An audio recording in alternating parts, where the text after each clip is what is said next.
Hello and welcome to the highlight show for the William Hill Scottish Cup. We've got all the third round action to come for you, but as always we start with our featured match. Brora Rangers, who've yet to concede in the competition, made the 300-mile journey all the way to Stranraer.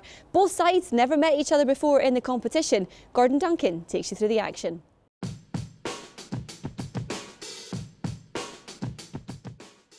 Stranraer went into the match with a good record at this stage of the competition, having made the fourth round in each of the past 5 seasons. They were up against current top scorers in this season's Scottish Cup, Brora Rangers. There was end-to-end action at times. Scott Robertson made a superb goal line clearance from Scott Graham after Cameron Belford in the Stranraer goal could only punch Mark Nicholson's cross in his direction. Stranraer broke on the counter-attack. Ryan Wallace's effort went just wide. And despite a fast-paced and frantic opening 45 minutes, it remained goalless at half-time. The break had done nothing to calm the frenetic nature of this match, and both teams continued where they had left off. Xander Sutherland was a thorn in the side for Stephen Farrell's team throughout the match. Sutherland might have thought he'd opened the scoring after 55 minutes had it not been for the fingertips of Belford, who managed to tip the shot around his post. Stranraer nearly went ahead when Ryan Thompson and Paul Woods linked up in the box. The cross from Woods was eventually kept out by a combination of Martin McLean and Colin Williamson. Scott Graham found himself through in goal after an hour. However, it was Belford who once again got the better of the Brora Rangers attack. He stayed big to block Graham's shot. The ball eventually fell to Stephen Mackay, but Belford made a comfortable save. Mackay went close again from a corner, his header going just wide of the goal. The Blues thought they had found the breakthrough as Thompson headed in a Jamie Hamill cross. However, celebrations were cut short as his goal was ruled out for a foul. Not to be overshadowed by his counterpart in the Stranraer goal, Joe Mallon took a turn to produce goalkeeping heroics late on. His diving save denied what looked like a certain goal from Scott Robertson. The resulting corner found Morgan Neal, however his shot went just over the bar. Despite Stranraer looking the more dangerous of the two teams late on, it was Stephen Mackay that snatched a win for Brora in the 3rd minute of added time. He intercepted David Barron's pass, charged forward and rifled a low shot past the diving Belford.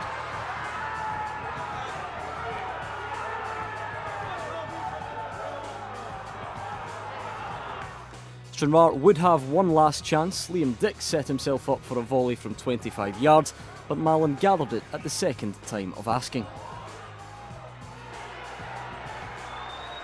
It was jubilation for the Brora players and fans, ensuring their 600-mile round trip was a worthwhile one as they booked their place in the 4th round draw. I thought we played very well. We caused them a lot of problems and competed very well. And I was just absolutely delighted to get the goal in the sort of last few minutes. I think it was wild celebrations, but I thought we deserved it. I thought we, as I said, caused them problems, and we defended well. And it was a long journey for us to come, and it's a great sort of testament to the Highland League that we put on such a good performance and got the win. It's tough to get, but it's the full 90 minutes is tough to take for us because performance-wise it wasn't good enough. And as manager, I've got to take responsibility. I've got to say, Brora came here, they came with a game plan. Do you know, they were big, they were strong, they spoilt the game, and do you know what, they got their rewards, and I thought they thoroughly deserved their victory over the 90 minutes. I don't think they were great. I don't think they tested our goalkeeper in a regular occasion. Our keeper had a great save second half. Their keepers had 2 or 3 good saves for our lads. But the reality is we just weren't good enough, and we've got to take responsibility as manager. I need to accept responsibility for that, and I will. A number of non-league sides went into the 3rd round of the competition, hoping to make their own little piece of Scottish Cup history. Lothian Thistle, Hutchison Vale, they knocked out League 2 side Stirling Albion in the last round. Could they do the same though this time around against St Mirren?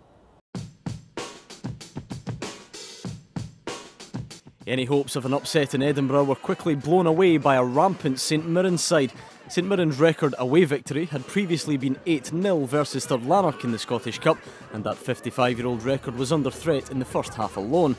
The Buddies found themselves 7-0 up after the opening 45 minutes. Scotland under-21 international Lewis Morgan's tidy finish opened the scoring in the 4th minute. Gavin Riley made it 2-0 just 5 minutes later as Harry Davis played a ball across goal for Riley, who applied the finish.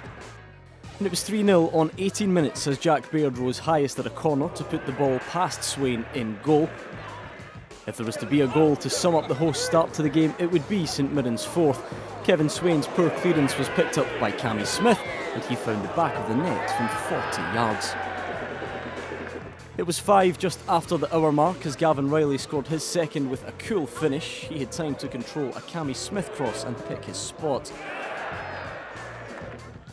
Riley would soon have his hat-trick as he made it 6-0 on 37 minutes. His turn on the edge of the box gave him space to find the goal. And Riley scored his fourth and St Mirren's seventh just before half-time. A headed ball over the top landed at his feet and Riley charged in on goal to slot past Swain. The Edinburgh side weren't going out without a fight, and just 2 minutes into the second half, Sean Ring got his fourth Scottish Cup goal of the season as the ball broke to him in the box. St Mirren would go close to an 8th during the second half, but that was it for the scoring as the Buddies progressed to the fourth round. Highland League table toppers Cove Rangers had never beaten league opposition away in the Scottish Cup, and it was Airdrie who took the first half lead. Scott Stewart won the ball and Jordan McGregor let fly from well outside the box. It took Cove Rangers just 3 minutes to find an equaliser. Harry Milne picked up the ball from Scott Ross and found the goal from 6 yards. It didn't take long after the break for Airdrie to go back in front. Jake Hastie received the ball from Cameron Russell and his effort found the bottom corner. Cove weren't done yet though. With 4 minutes remaining, Scott Ross headed in a free kick to make it 2-2. And with just 1 minute left on the clock, Cove Rangers created their own piece of Scottish Cup history as Harry Milne managed to head home at the back post from a corner to give the Aberdeen side a famous cup win and progression to the fourth round. It finished Airdrieonians 2, Cove Rangers 3.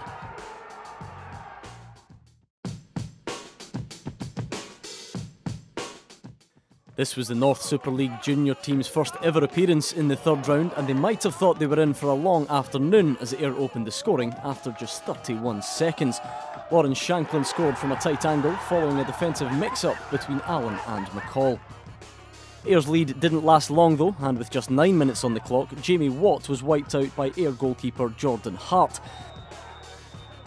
He dusted himself down to convert the resulting spot kick. Banks Adi had now scored in each of their past 11 Scottish Cup games. The Aberdeen side then had their sights on a Scottish Cup upset as they won a second first half penalty. Michael Phillipson fouled this time. Jamie Watt stepped up again and this time put the ball low into the corner to put the juniors 2-1 up, his fifth Scottish Cup goal of the season. Lauren Shanklin just can't stop scoring for Ayr this season though, and his second of the game came after a great ball by Craig Moore. Banks Adi would have been happy to get into the break level after Shanklin's second, but 2 quick Declan McDade goals before half-time sent the Honest men on their way to a fourth round spot. His first came on 43 minutes from the right-hand side of the box after he capitalised on some slack defending. His second came just 3 minutes later after a Robbie Crawford assist which followed some slick play down the left-hand side. Banks Adi went down to 10 men. Smith saw his second yellow for an elbow on 56 minutes. 2 more quick-fire goals in the second half completed the scoring for Ayr. Craig Moore made it 5 on 63 minutes and he found the top corner from inside the box. And Moore then made it 6 a few minutes later with a strike from 35 yards after Andy Shearer in the Banks Adi goal failed to clear his lines properly.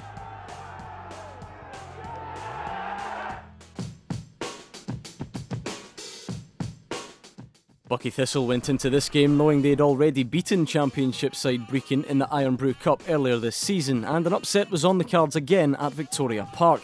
John McLeod, a man who loves to score in the Scottish Cup, opened the scoring after just 3 minutes. Jordan Sinclair equalised for Brechin City after 22 minutes. He picked up the ball on the right-hand side of the box following a corner, and his left-footed shot found the back of the net via a deflection. Buckie Thistle were back in front before half-time. John McLeod scored his second of the game and his 5th in this season's Scottish Cup, following a low cross from Stuart Taylor. Brechin didn't want to be on the end of another cup upset, and 15 minutes into the second half found a second equaliser as Isaac Lane scored following a cutback. Lane went on to be the match winner for Brecon. With just 4 minutes left, the ball broke to him in the box to give City a 3-2 win over their Highland League opposition. League One Forfar Athletic remain unbeaten in 5 Scottish Cup matches against Highland League side. For Martin United, we're hoping to end that run as they welcome the Sky Blues to North Lodge Park. For Martin, we're looking to continue their good record at home in the Scottish Cup. Fullback Jonathan Crawford was the match winner, scoring the only goal of the game after 15 minutes following Liam Burnett's initial shot from the edge of the box. For Martin's win means it's 3 wins from 3 for Highland League clubs against League One opposition in the third round.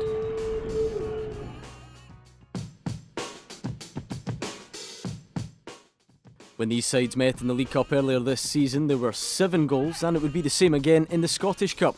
Ross McNeil opened the scoring for East Kilbride after just 6 minutes. Albion Rovers weren't behind for too long though, and a well-worked free kick was turned into his own net by Craig Howie. Gary Fisher made it 2-1 to the Coatbridge side at the start of the second half following some good build-up play.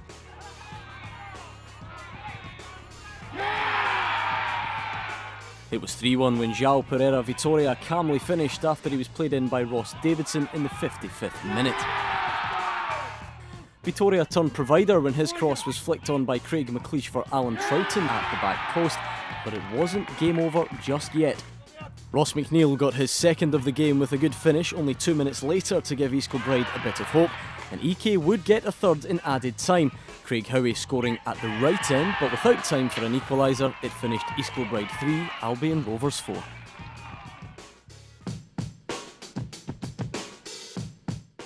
Hosts Livingston went into this game looking for their first Scottish Cup home win in 6 attempts and ensured there would be no fairy tale story for Glenafton. Dylan Mackin got his first of 2 goals after 20 minutes following a corner. Alan Lithgow's header landed at Mackin's feet and he made no mistake with the finish. Mackin's second came from a free header following a Josh Mullen cross, securing a 4th round spot for the West Lothian side. Completing the championship action then, Queen of the South that travelled to Montrose. The League Two side having beaten Queen of the South only once in 7 Scottish Cup matches. That was back in 1948.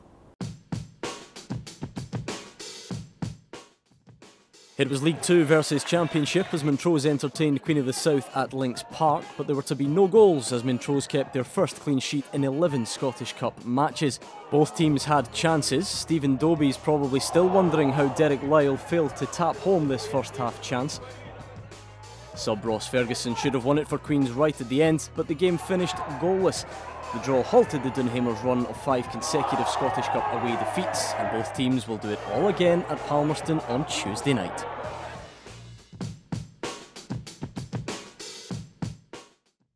Dunfermline had scored 15 goals in their last 4 third-round wins and travelled to Hampden to face a Queen's Park side that had only failed to score once in 14 home ties. Cue a goalless first half. The game, however, did spark into life 3 minutes into the second half. Nicky Clark headed home from a Joe Cardle cross. Jason Talbot made it 2-0 just over 10 minutes later. His shot from outside the box managed to squeeze past Michael White in the Queen's Park goal. Queen's Park were back in the game on 65 minutes when David Galt's free kick caused problems in the box and the ball ended up in the back of the net. But any hopes of a comeback were dashed with 12 minutes remaining. Andy Ryan made it 3 after White parried the ball out. And Declan McManus made it 4 a minute before the end from outside the box. It finished Queen's Park 1, Dunfermline Athletic 4. This time last season, Dumbarton were dumped out of the Cup by junior side Bonnyrigg Rose, but there was to be no mistake this year as Stuart Carswell's deflected free kick was enough to separate the sides. Raith Rovers haven't lost at this stage in the competition in the past 5 years. A run Barry Smith's men were hoping to continue as they travelled to Peterhead, as we round up the last of the SPFL action. A division above and with a better recent Scottish Cup record, on paper League One Raith Rovers would be expected to make the 4th round draw. However, it is Peterhead that are in Monday's draw. Jordan Brown's first goal of the season 10 minutes into the second half sent Peterhead on their way. Rory McAllister sealed progression with his 6th and 7th goals in this season's competition. The Brown turned provider as his header fell into the path of McAllister, who made no mistake with the finish. His second and Peterhead's third came on the counter-attack as Raith tried to find a way back into the game. The host broke from the corner, McAllister picked up the ball in his own half and did it all himself to make it Peterhead 3, Raith Rovers 0.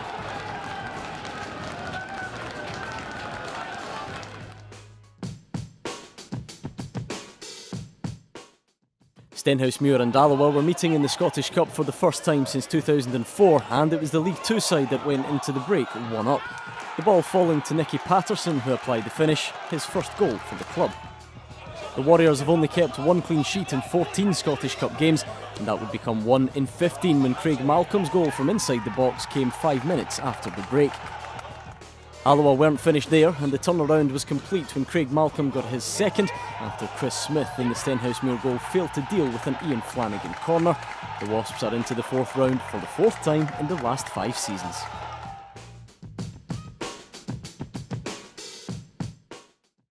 New Clyde manager Danny Lennon couldn't get off to a winning start at Broadwood as East Fife scored a goal in each half to progress to the 4th round. Kevin Smith got the first, finishing into the bottom corner after Chris Duggan's flick. And it was 2-0 with just over 20 minutes to go. Mark Docherty's free kick was headed in from close range by Jonathan Page to seal the win. And to complete Clyde's misery, Martin McNiff was shown a straight red card for this challenge with 6 minutes remaining.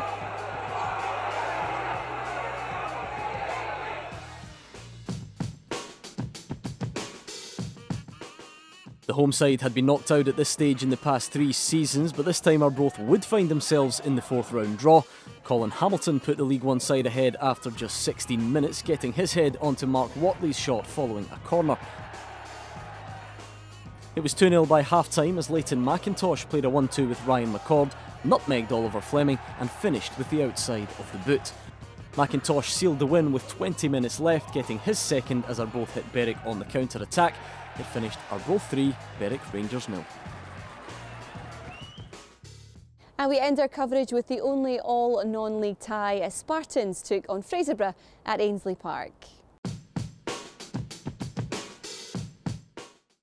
Spartans were on a run of 7 Scottish Cup home games without defeat, including wins over Morton and Clyde, and they faced a Fraserburgh side playing their 75th game in Scottish Cup history. At half-time, Fraserburgh might have thought the 76th would have to wait until next season as they fell behind to a Jamie Dishington goal, his 5th in this season's competition.